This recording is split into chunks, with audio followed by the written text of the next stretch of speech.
अस्सलामु अलैकुम वरहमतुल्लाहि वबरकातुहू। दोस्तों, सहायक उर्दू अनुवादक के रिज़ल्ट से रिलेटेड किशनगंज से जो जेडीयू के लोकसभा उम्मीदवार थे मास्टर मुजाहिद साहब, उन्होंने आज मंत्रिमंडल सचिवालय विभाग उर्दू निर्देशालय के निर्देशक मोहम्मद इमरान साहब से उनके कार्यालय में मिलकर सहायक उर्दू अनुवादक के पद पर बहाली से संबंधित बात की। उन्होंने बताया कि अक्टूबर तक बहाली की प्रक्रिया पूरी हो जाने की उम्मीद है।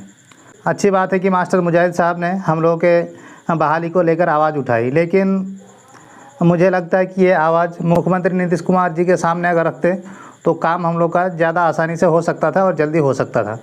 उर्दू निर्देशालय से कहने से मुझे नहीं लगता कि बहुत ज़्यादा कुछ फ़र्क पड़ेगा, क्योंकि जो बीएसएससी आयोग है वो मुख्यमंत्री नीतीश कुमार जी अगर कहेंगे तभी वो अपने काम में तेज़ी लाएंगे और जल्द से जल्द इस बहाली को पूरा करने की कोशिश करेंगे।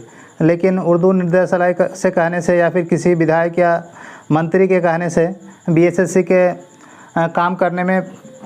काम करने के प्रक्रिया में कोई भी तेज़ी नहीं दिख रही है। इसलिए हम सभी सहायक उर्दू अनुवादक के उम्मीदवारों का दरख्वास्त है मास्टर मुजाहिद साहब से कि ये बात आप अगर मुख्यमंत्री नीतीश कुमार जी तक लेके जाएं तो बहुत बहुत मेहरबानी होगी आपकी, क्योंकि ये जो हम लोग की प्रक्रिया है इसमें तेज़ी तभी आ सकती है जब इसमें मुख्यमंत्री नीतीश कुमार जी इंटरफेयर करेंगे। वरना इस बहाली को 1 महीना लगेगा, 2 महीना लगेगा या फिर 3 महीना लगेगा, इसकी कोई गारंटी नहीं है। इसीलिए मास्टर मुजाहिद साहब से रिक्वेस्ट है कि आप इस मुद्दे को नीतीश जी तक लेके जाएं ताकि हम लोगों का जो बहाली प्रक्रिया है वो जल्द से जल्द पूरी हो सके।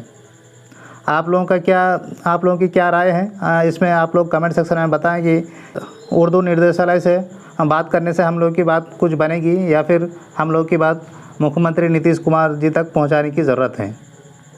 अस्सलामु अलैकुम वरहमतुल्लाहि वबरकातुहू।